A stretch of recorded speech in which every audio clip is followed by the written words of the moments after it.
Japan के लोग disciplined होते हैं, ये बात तो हम सब जानते हैं, लेकिन क्या तुमने कभी गौर किया है कि वो अपने समय को कितना सीरियसली लेते हैं? क्यों बार बार ये कहा जाता है कि जापान के लोग टाइम के मामले में दुनिया से कई साल आगे चल रहे हैं? क्योंकि दोस्तों ये कोई जादू नहीं है, ये सिर्फ एक अलग माइंडसेट है, एक अलग रिलेशनशिप उनके और उनके टाइम के बीच। इसे समझने के लिए एक सिंपल सा सीन इमेजिन करते हैं कि सुबह के 7 बजे हैं। इंडिया में एक लड़का अभी भी अपने बिस्तर पर पड़ा हुआ है, अलार्म कई बार बजकर बंद हो चुका है और हाथ में फ़ोन है, वो भी बिना किसी डायरेक्शन के स्क्रॉलिंग कर रहा है। उसे ये तक क्लियर नहीं है कि आज आखिर उसे करना क्या है, और बस जैसे तैसे उसका दिन शुरू हो गया है। और वहीं सेम उम्र का एक लड़का जो कि जापान का है, उसके पास भी सेम 24 घंटे, लेकिन वो ऑलरेडी अपने दिन की शुरुआत कर चुका है। वो अपने घर से निकल चुका है और अपने घर के सारे काम निपटा चुका है, ताकि जब वो शाम को वापस आए तो उसे हर चीज़ सिस्टमेटिक मिले। क्योंकि दोस्तों वो भाग नहीं रहा है, वो बस कंट्रोल में है। लेकिन दोस्तों बात यह आती है कि दोनों के पास सेम टाइम है, तो फिर फर्क इतना बड़ा क्यों होता है? असल में फर्क टाइम की वैल्यू समझने का है। जापान में बचपन में ही एक अवेयरनेस डेवलप करी जाती है कि समय लिमिटेड है और उसे कैसे इस्तेमाल करना है ये तुम्हारे हाथ में है।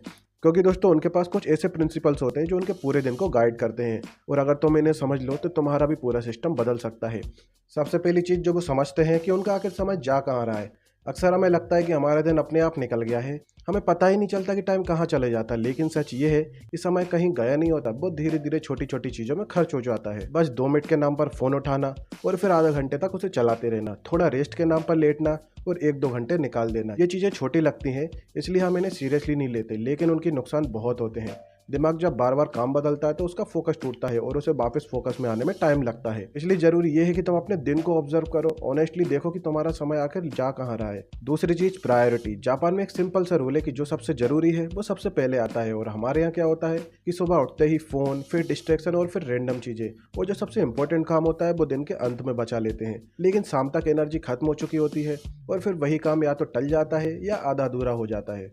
जबकि दोस्तों जो सुबह का समय होता है वो तुम्हारी सबसे पीक परफॉर्मेंस विंडो होती है। अगर तुम उस टाइम का सही इस्तेमाल कर लेते हो तो आधा काम वहीं खत्म हो जाता है। इसलिए दिन की शुरुआत सबसे जरूरी काम से करना चाहिए, जो कि आपका सबसे बड़ा गेम चेंजर हो सकता है। और तीसरी चीज आती है पहले प्लानिंग बाद में एक्शन। बहुत लोग सुबह उठकर डिसाइड करते हैं कि आज क्या करना है, और इसी कंफ्यूजन में काफी समय निकल जाता है। फिर किताबें ढूंढना, नोट्स ढूंढना और डिसाइड करना कि आखिर कहाँ से शुरू करें। ये चीजें बस दिमाग की एनर्जी कंज्यूम करती हैं। इसलिए अगर रात को ही क्लियर कर लिया जाए कि अगले दिन क्या करना है और सारी चीजें पहले ही रेडी रख ली जाए, तो सुबह सिर्फ एक काम रह जाता है, वो है शुरू करना। और जब दिन की शुरुआत आसान हो जाती है तो कंसिस्टेंसी अपने आप बढ़ जाती है। अब एक चीज़ जो अक्सर अननोटिस्ड रहती है, छोटे छोटे पेंडिंग काम, जैसे कोई फॉर्म भरना, किसी को मैसेज करना या कोई छोटा सा टास्क कंप्लीट करना, ये सब पेंडिंग रहते हैं और दिमाग के बैकग्राउंड में चलते रहते हैं। भले ही तुम कॉन्शियसली इनके बारे में ना सोचो, लेकिन ये तुम्हारी मेंटल एनर्जी को ड्रेन करते हैं। इसलिए जरूरी ये है कि रोज थोड़ा समय निकालकर इन छोटे टास्क को खत्म करो। जब ये छोटे लूप बंद होते हैं तब दिमाग सच में हल्का महसूस करता है। और आखिरी चीज ये आती है कि हम अपने दिन को पूरी तरह से बिजी कर लेते हैं। हम अक्सर इतना प्लान कर लेते हैं कि अगर सब कुछ परफेक्टली भी हो जाए तब भी टाइम कम पड़ जाता है। लेकिन रियलिटी ये है कि हर काम में सोच से ज़्यादा समय लगता है। इसलिए अगर तुम अपने स्केड्यूल में थोड़ी जगह खाली रखते हो तो तुम्हारे पास फ्लेक्सिबिलिटी रहती है। कोई काम डिले भी हो जाता है तो बाकी सब खराब नहीं होता, और यही अप्रोच तुम्हें लॉन्ग टर्म में कंसिस्टेंट रखता है। देखो ये सारी बातें सुनने में तो सिंपल लगती है, लेकिन असली फर्क तब आता है जब तुम इन्हें अप्लाई करते हो। जापान के लोग कोई एक्स्ट्रा टैलेंट लेके पैदा नहीं होते, वो बस इन छोटी छोटी चीज़ों को सीरियसली लेते हैं, और यही छोटी छोटी आदतें मिलकर एक बड़ा सिस्टम बनाती हैं। तो सवाल ये नहीं है कि तुम्हारे पास कितना समय है, क्योंकि 24 घंटे सबके पास बराबर हैं। असली सवाल ये है कि तुम उस समय के साथ कैसा रिश्ता बना कर रखते हो, क्योंकि वही रिश्ता तय करेगा कि तुम अपनी ज़िंदगी को कंट्रोल करोगे या तुम्हारा समय तुम्हें कंट्रोल करेगा।